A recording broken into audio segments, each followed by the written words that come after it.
Ito ang Biyahe by DJ Lala Banderas. DJ Lala Banderas.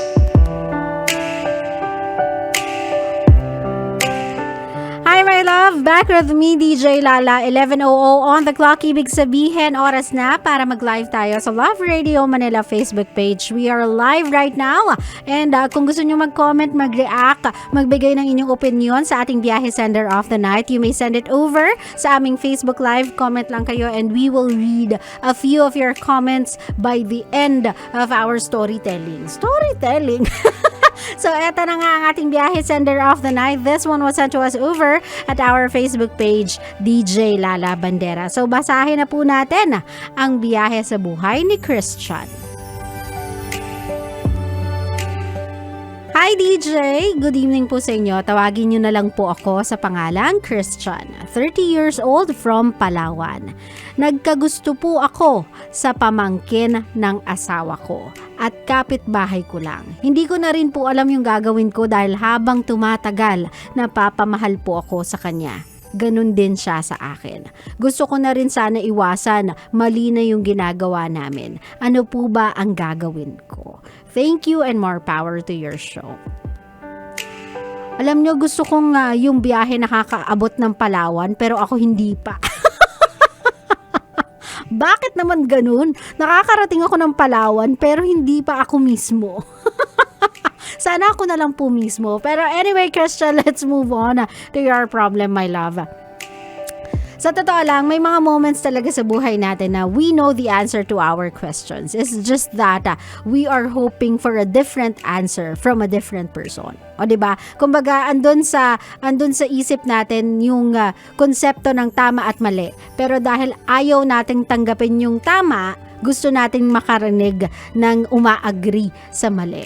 Well, sorry to disappoint you, Christian. I will not be that someone. I cannot tell you that it's okay kasi love is love. Hindi mo yan mapipigilan.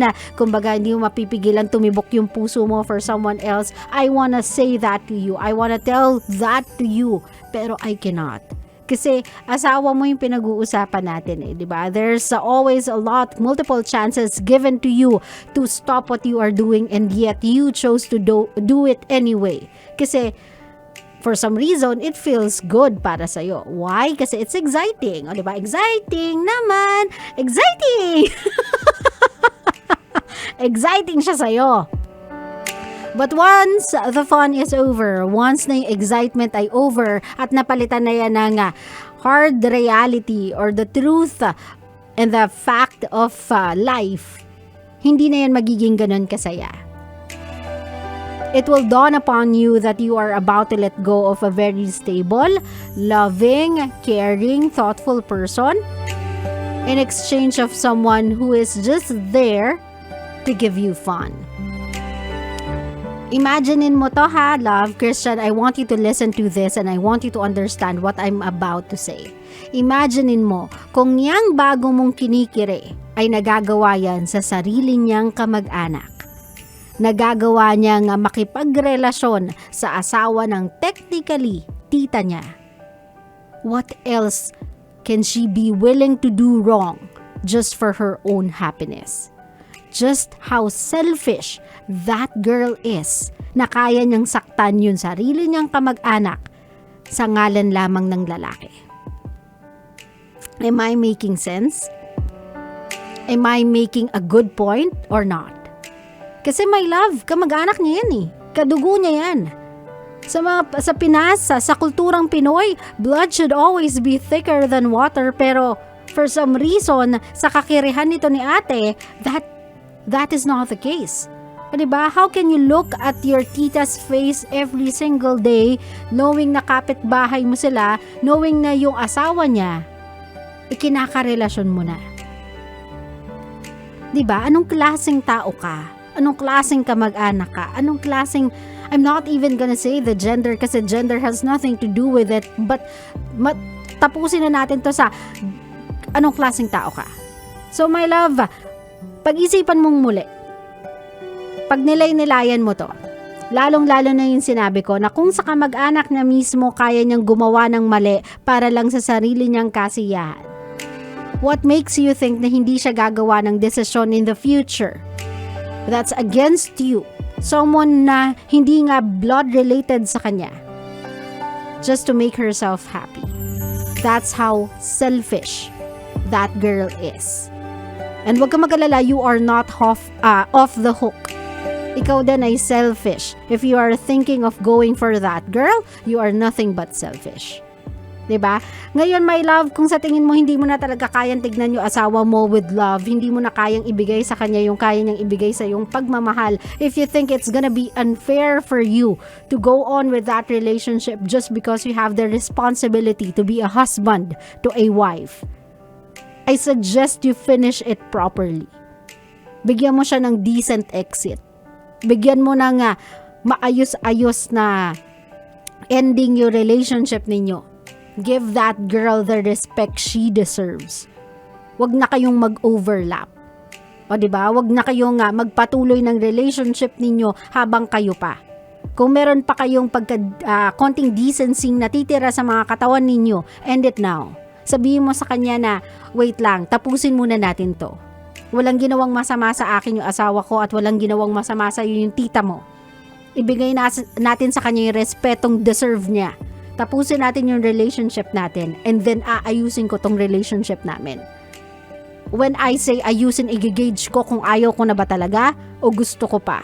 Bigyan mo ko ng ganong klaseng panahon. Kung mahal natin talaga isa't isa, kung alam talaga natin na yung nararamdaman natin para sa isa't isa ay tunay. After kung ayusin yun sa amin, after ko siyang pakawalan ng may respeto, pupunta ako sa iyo bilang tao. Pupunta ako sa iyo bilang lalaking nagmamahal. Pero sa ngayon, hindi muna. Kasi lagay mo din dyan sa kakote mo, Kuya Christian, na kung yung babaeng yan, na halos sambahin mo kasi ngayon sabi mo, siya yung mahal mo, mas maalaga siya, mas malambing siya, mas napapasaya ka niya, kung lahat ng karakteristik niya na halos iakyat mo sa pedestal ay siya talaga, then ibibigay mo din yung respetong nararapat para sa kanya. You will give her the relationship that she deserves, not a scandal, not a scene. Hindi mo sisirain yung pangalan niya just because nagiging selfish ka na gusto mo ngayon na kayo agad. Ngayon na sa kanya ikaw or sa'yo siya.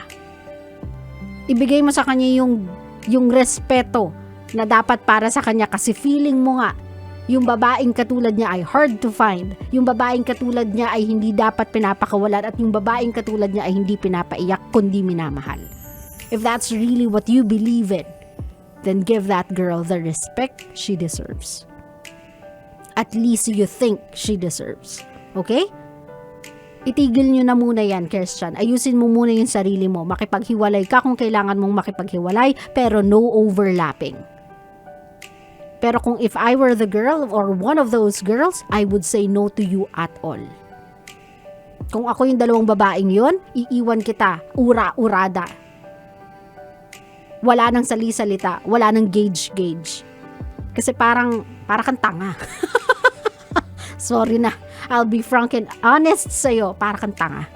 'Di ba? Parang sobrang gwapong-gwapo ka naman yata sa sarili mo na parang wala ka ng respeto sa kanila bilang babae, sa kanila bilang tao at sa kanila bilang magkamag-anak.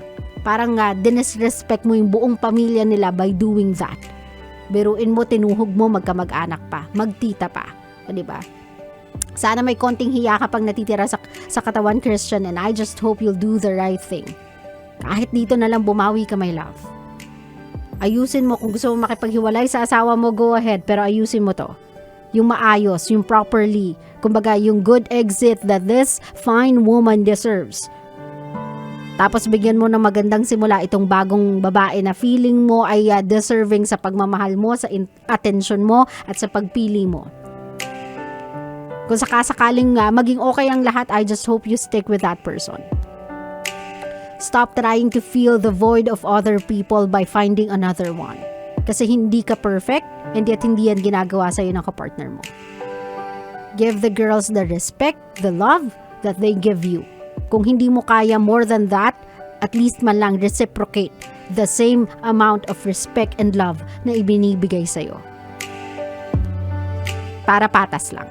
Doon lang tayo sa patas, Christian, okay? Well, I hope, Christian, I was able to tell you something no one is brave enough to tell you. And I just hope na this time around you'll be smarter. Kasi obviously, yung mga decisions mo lately ay hindi nagmamanifest ng pagkamatalino. Okay? Ayusin mo ang buhay mo, Christian. Kung kamag-anak kita, baka pinukpok na kita.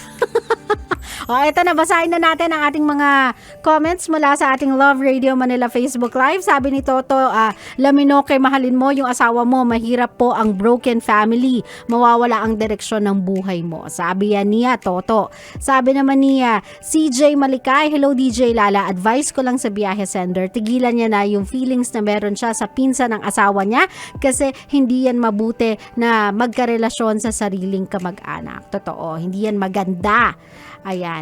Sabi naman dito ni Mark de la Cruz, dapat po Christian, ikaw na lang po ang lumayo sa pamangkin ng asawa mo para walang mangyaring gulo sa buhay mo at sa buhay ng asawa mo para matahimik na ang buhay niyong lahat. Maling-mali po ang ginagawa mo. Kung hindi mo na mahal ang asawa mo, hiwalayan mo muna. Totoo yan.